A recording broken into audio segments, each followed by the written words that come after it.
Antes, no período colonial, o mundo estava dividido entre as duas nações que mandavam no mundo lá no século XVI, XVII, que era Portugal e Espanha, né? Vamos ter aquele tratado de Tordesilhas, inicialmente. Não existe marco de tratado de Tordesilhas em Belém, tá? O tratado de Tordesilhas era uma linha imaginária que dividia o mundo entre Portugal e Espanha. Essa linha imaginária passava mais ou menos por Belém até Laguna, Santa Catarina. Em Laguna eles fizeram lá o marco, né, depois. Tudo que estava em direção ao Oceano Atlântico seria de Portugal. E tudo que estava em direção ao Oceano Pacífico seria da Espanha. Ou seja, a maior parte do Brasil e da Amazônia era espanhola, não era portuguesa. Podíamos estar falando agora espanhol, não é verdade? Mas houve toda a estratégia do governo português de avançar, né, pelo Rio Amazonas. E uma das estratégias de avançar pelo Rio Amazonas foi a construção de fortes, que representa a espada, e a construção de igrejas, que representa a cruz, né? Então, os símbolos, a espada e a cruz, né? Com isso, Portugal vai avançando, né? Mas é importante dizer que vai ser uma relação muito cruel para a sociedade que já existia aqui. Nós não tínhamos, não era um território vazio, era um território ocupado pelas sociedades indígenas. E é um encontro que vai ser, que vai realmente destruir parte dessas nações, a maioria dessas nações, né? Então esse momento de avanço de Portugal vai ser no sentido de escravizar mesmo essa população indígena.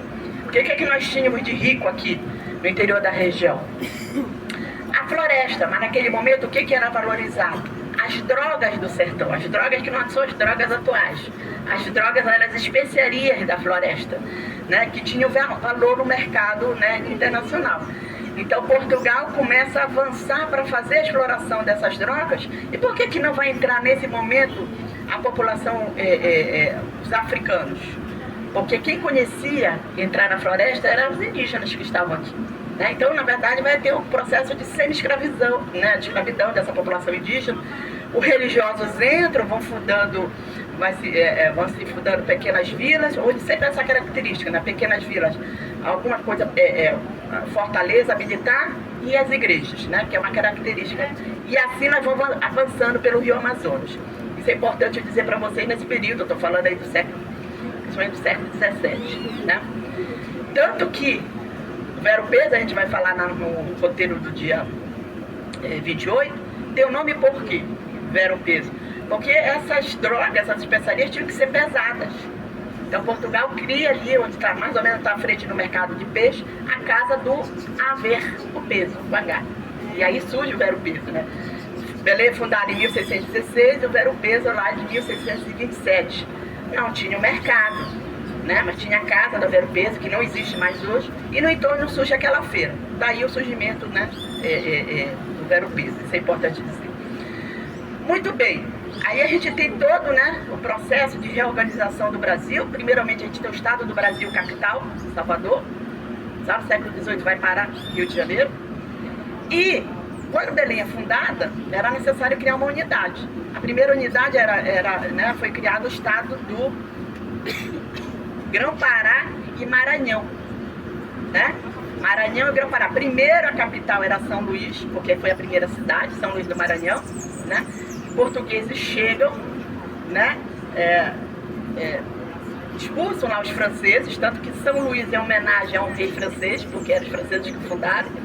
Expulsam os franceses e vem fundar uma cidade aqui na beira, na área estratégica. Se nós olharmos o mapa, a gente vai ver que isso aqui é tipo uma península, né? A área estratégica para controlar quem entrasse aqui pelo Rio Amazonas. Na verdade, tecnicamente, isso não é Rio Amazonas.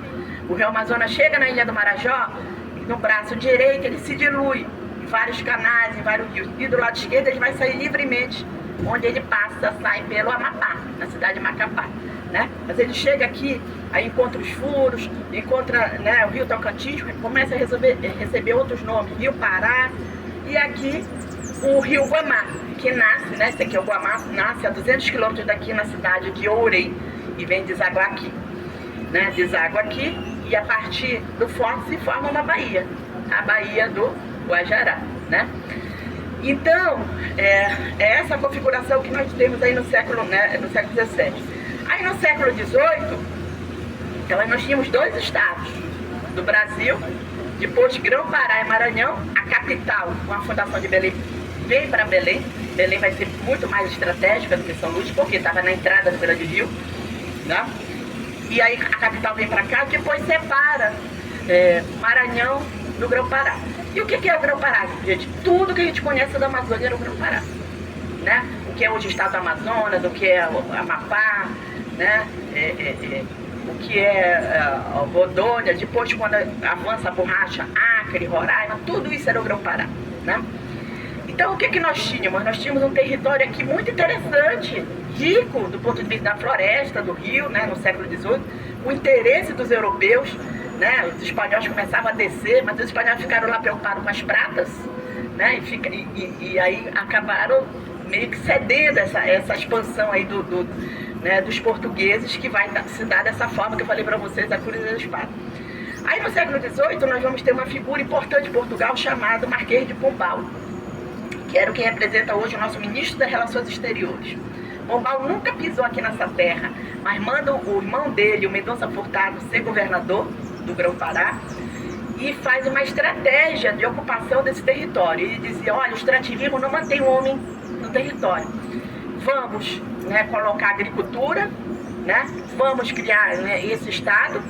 E olha só, isso vai ser importante que até o século XIX, né, até o século XIX, a nossa relação sempre foi direto com Lisboa. Ninguém ia para Salvador, ninguém ia para o Rio de Janeiro. Por isso, a explicação da nossa fala portuguesa, aí, nesse nosso chiado, né, a nossa culturalmente, nós não nos achávamos que éramos portugueses. Né? Nós achávamos que éramos portugueses, a gente não tinha identidade com o Brasil. A identidade com o Brasil só vai ser na época da borracha. Né?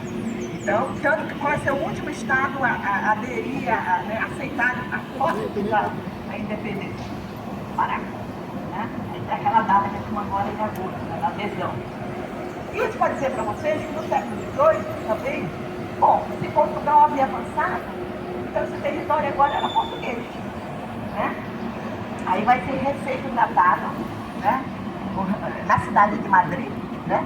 Em 1750 vai ser feito o Tratado de Madrid.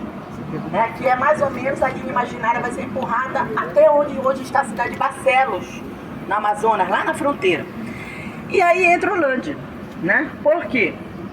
Porque vai ser mandada uma comissão demarcadora desse novo tratado, aonde vem, além dos marcos, né, para colocar lá, né, o novo tratado, vem uma comissão de cientistas, né, de desenhistas, e o Landi vem como desenhista dessa comissão, Antônio Landi, né? Ele é da cidade de Bolonha, na Itália, né? Já estava em Portugal, fazendo, né, morou lá um tempo em Portugal, fazendo algumas obras lá também em Portugal, durante os 2 anos, e vem nessa comissão, né? Essa comissão, né, vai parar aqui em Belém, deixar esses cientistas e vai continuar para os marcos. Quando ela chega lá em Barcelos, os barcos afundam, e os marcos também. Esses marcos vão ficar desaparecidos aí, praticamente 200 anos. Vão ser encontrados em 1960, lá numa seca que houve do Rio Amazonas, sendo utilizados como atracadores de barco. Vão ser resgatados. 2 deles estão aqui em Belém. Um está na Comissão Demarcadora de Limites, ali na José Malcher. Ali, José Malcher é antes do Palacete de Bolonha, tem uma comissão. E o outro, gente, está aqui perto, em frente do Instituto Histórico e Geográfico. Aquele marco é no Tratado de Madrid, século XVIII.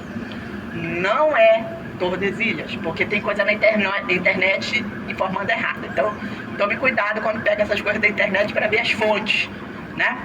Então lá, hoje a gente não vai passar nele. No outro roteiro, dia 28, a gente vai, inclusive, talvez a gente até entre lá no Instituto Histórico, tá? E aí o Landi vem. O Landi vem e se apaixona por essa terra. Vai ser contratado depois pelo governo para terminar as obras. Século XVIII, Belém, né, era uma das cidades mais importantes. Vai ser contratado para terminar a fachada aqui da catedral, né, da Igreja do Carmo. Vai fazer lá todas as obras que nós vamos passar agora. Vai se casar aqui e aqui ele vai morrer, né? Vai ser um grande escravagista, é bom dizer isso, né? vai ser um dos responsáveis também por nós termos hoje as mangueiras, porque nessas várias expedições as mangueiras vêm, as mangueiras não são da Amazônia, e o Lund vai plantar mangueira lá no sítio dele. Sabe onde é a Ceasa? Ali na entrada da Ceasa, do lado direito, é o sítio lá do Lund, né? E aí depois o outro Antônio, na Belle Époque, vai ter a ideia de fazer arborização, o Antônio Lemos, né? E vai utilizar as mangueiras, que passam a ser a identidade da cidade, mas não são daqui, são da Ásia. Mostra que o patrimônio também a gente pode ter características de outros elementos que não são exatamente da região, mas passam a ter essa identidade, cidade das mangueiras, né? Então o Lund vai ser essa figura, né, importante aqui, e vamos ter essas marcas dessa cidade. A gente pode dizer que em Belém nós temos marcas da cidade portuguesa, né? Já vai essas marcas, por exemplo, o arruamento, né, os azulejos e tal. Marcas da cidade italiana, porque o Lund vem da escola de Bolonha, né? E aí vai ter essas marcas com os prédios que nós vamos falar, né? Marcas da cidade francesa, da época da Belle Époque, aí vocês vão lá no roteiro da Belle Époque, né? E marcas, eu diria, se a gente olhar aqui o processo de verticalização de uma cidade americana. E marcas importantes vão ser apagadas, né?